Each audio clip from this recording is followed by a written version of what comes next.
Okay, I just changed my oil on my Repsol CBR 250R 2013. This is what you need. You're gonna need a mirror, your the oil. I'm using this one this time. Filter, ratchet, and 8 and 12 millimeter and an extension, Allen wrench, and the torque meter.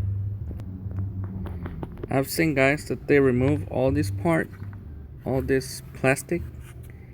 I don't do it. I just remove this bolt here and the one under here, and gives me plenty of space to work with the filter.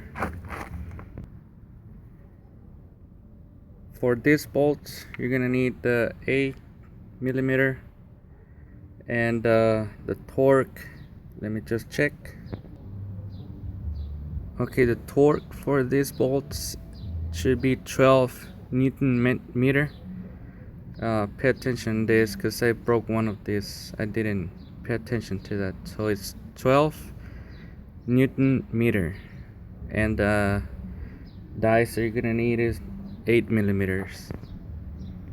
So after you remove the filter, you remove the oil plug that is under the engine, and simple, you just drain it.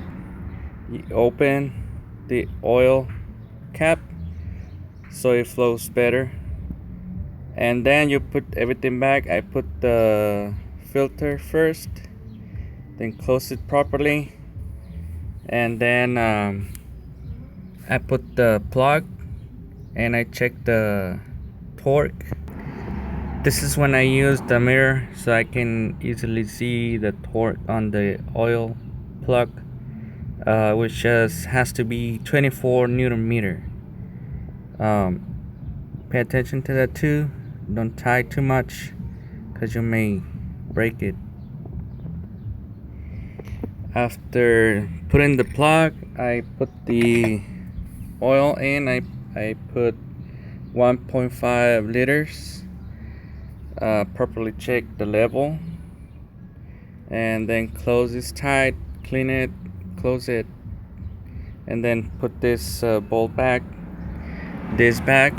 and you're done.